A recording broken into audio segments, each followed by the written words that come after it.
Hello there, all you film lovers out there.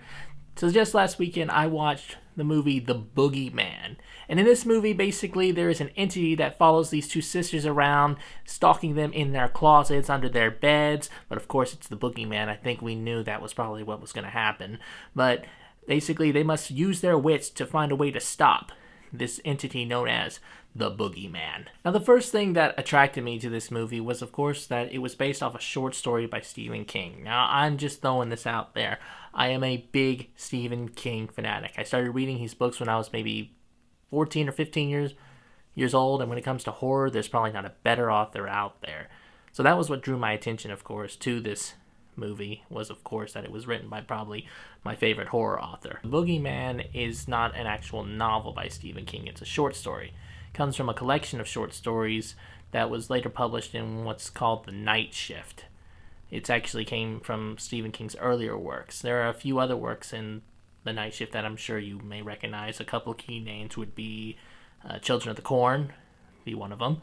There's Cat's Eye as well, and Graveyard Shift. And The Boogeyman's the most recent release from this collection of short stories. A good story from behind the scenes about this movie is that it was never supposed to hit theaters at all. It was actually supposed to hit Hulu right away, being streamed.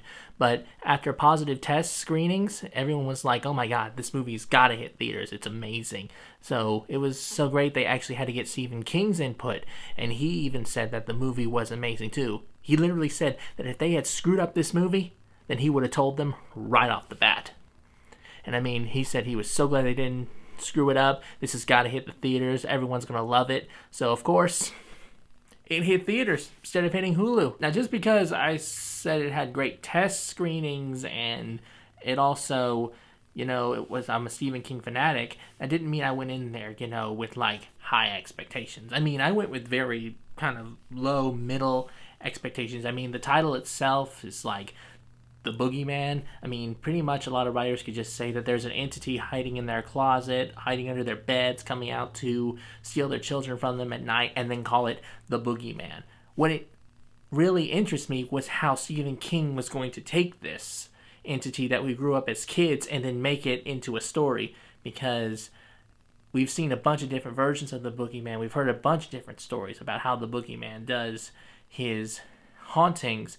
So it was interesting to know how Stephen King was going to do it. When I left the theater after watching the movie, my thoughts really didn't change on the meter. Everything kind of stayed the same. Main reason why is because this movie didn't really bring anything new to the table. I mean, you can probably find 10, 15 other horror movies out there right now and see the exact same thing. There were a lot of tactics probably used from the movie Lights Out, and I believe that old movie Darkness Falls from the early 2000s. They used that staying in the light tactic and not being in the darkness. You stay in the light, you live.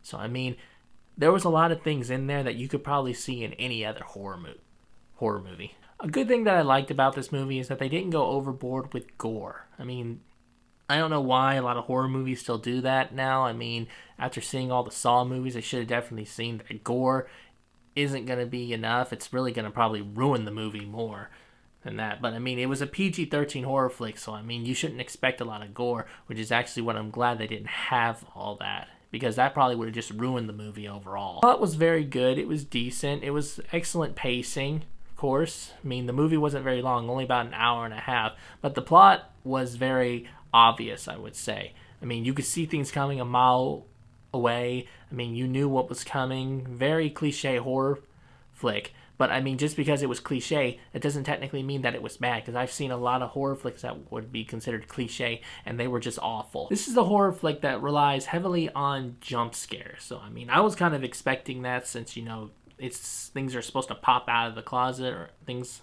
were supposed to be coming under the bed. You weren't expecting it coming. There were a lot of them that were cheesy, but there were a few of them that were actually kind of creative. I really like how the little girl walks around with the lamp. Her name's Sawyer. How she walks around with her little lamp that looks like the moon, and then it's like you only see things from that light perspective. It's like that's the only light on the set, and then you're expecting like to see the Boogeyman like right next to her, like just right out of the light's range, and then of course she's like rolling it to a certain place, and then you're expecting to see something, and then there was nothing there. It's like, wow. I'm expecting things like this, and that's really good light work in my opinion. I don't know if this was in the short story, but I mean, it seems that in this Boogeyman, it seems like the Boogeyman likes to play on people with grief, or prey on people with grief. I mean, what I'm trying to say is this family that is being haunted by the Boogeyman is actually suffering from a loss. I mean, they're in grief. Their mother just died, and well, I mean, the Boogeyman starts playing on that and starts using them as his next victims. The one thing that probably terrified me the most was the fact the way that this Boogeyman didn't just move through the darkness and just come out of closets or anything like that. He could also mimic other people's voices. I mean, that really could get you more than anything. So, I mean, you're thinking like this thing is out there on somewhere, like lurking and haunting and ready to prey on these people, but you never know it's him or not, or just the characters. I mean, you could think that it's Sadie or Sawyer talking, but no, it's the Boogeyman, or it could actually be Sophie or Sadie. So I mean, that thing really got me more than anything else, because you didn't know who it was that you were hearing at the time. The actresses in this movie were like really well used. I really liked Sophie Thatcher. She did a great job as Sadie. She wasn't just this normal teen who was just basically like, get away from me, I don't want to talk to anybody. She was literally suffering. She wanted somebody to help her, talk to her, help her get through this grief, of course. But I mean, it was like she was just keeping it bottled in. She didn't want to let go. But I mean, nobody was actually there for her except Sawyer and her dad. But the one I liked more than anything was Vivien Blair, the one who played little Princess Leia from Obi-Wan Kenobi. Well, she had some great sequences. She also had some funny moments, actually. I wasn't expecting that. But she actually had a lot of chilling moments, and I think that was probably because the Boogeyman was mainly preying off her. My favorite sequence actually was this moment where she was actually playing video games. The way they did that scene, it was really well done. And the way it ended, of course, with her, getting hurt. I mean, it was a very chilling scene, and I mean, it was probably the best scene in the movie, in my opinion. The movie overall is decent enough. Like I said, it's a very cliche horror flick.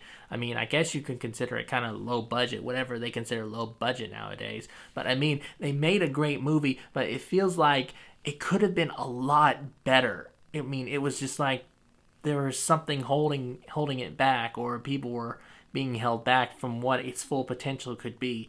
But I mean, when you're basically given, budget, of course, I guess you can only put in what you can.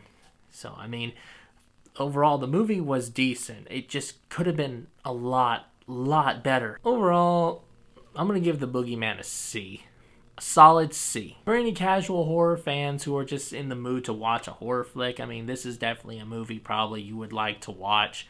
But, I mean, overall, it's just, that's all it is, a casual watch. Any Stephen King fanatics like me out there, maybe they'll go see it in theaters or wait till it comes out on streaming service or DVD. But, I have a good feeling since they're Stephen King fans, they'll watch it.